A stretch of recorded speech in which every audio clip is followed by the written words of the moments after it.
The Great Turtle vs. Rabbit Race, Part 1 of Part 3. The opening ceremonies and the estimated attendance. It was the turn of the century, and by most accounts the opening ceremonies began sometime just before sunrise. The weather for the greater Evercombe Forest region was partly cloudy, turning sunnier as the day progressed. The forecasted temperatures varied from the low 80s under the shade of the forest's magnificent trees to well over 90 in the surrounding outskirts. Of course, the grounds were damp with early dew, and the gathering crowd was filled with anxious emotions. Part of this nervous energy was due to the anticipated race, but too in the AK, many creatures were constantly on the brink of a breakdown.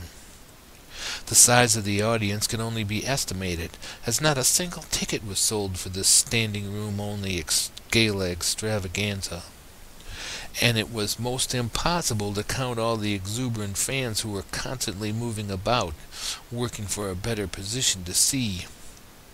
The diversity of the crowd could only be described as unprecedented, as black bears and brown bears were seen conversing with honey bees who graciously brought a sweet dish to pass.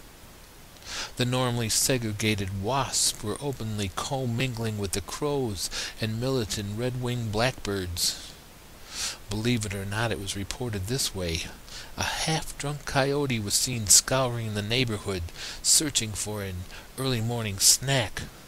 Suddenly, completely out of his character, he invited a sweet little church mouse to come and join in his quest. Admittedly, there were some cases of dubious intent, and perhaps this was one of those.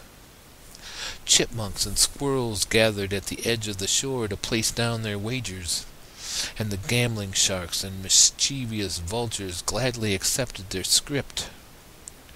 Local traffic pigs were out in force, partly for crowd control, and partly to lend support to one of their own. As is the case with all well-attended events of this nature, there was the regular pack of teenage groupies loitering around without supervision, hoping to get just one good glimpse of, who else, Romeo. There would be plenty of opportunities for viewing, and as it turned out, even some interacting occurred, as he decided on the 7-mile longer but safer option. Romeo was extremely proud of his gigolo mystique, and his attire was hardly appropriate for the younger audience at large. He donned tight blue jeans and a sweatshirt which had the sleeves cut off at the shoulders. Looking down, it was apparent he didn't spend more than a button or a nickel on his ragged old basketball sneakers. The overconfident Don Juan was convinced his exceptional speed and tremendous physical condition could surely overcome any equipment and distance disparities. Willie Pachelbel approached the starting line lugging his excess bacon. It seemed he was a bit overdressed in his passionate pink workout suit, but the genius appeared content and confident, sporting brand-new cool ray sunglasses. Only he knew of his well-thought-out racing plan. First, a sprint to McDermott's hole, 175 yards. He knew if he could accomplish this minimal feat, he could rest there and bask in the cool, muddy waters.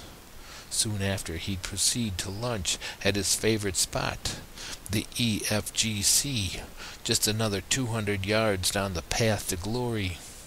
Finally, his after-dinner nap in the sun would be just the perfect prelude to the highly anticipated victory meal. What could possibly go wrong?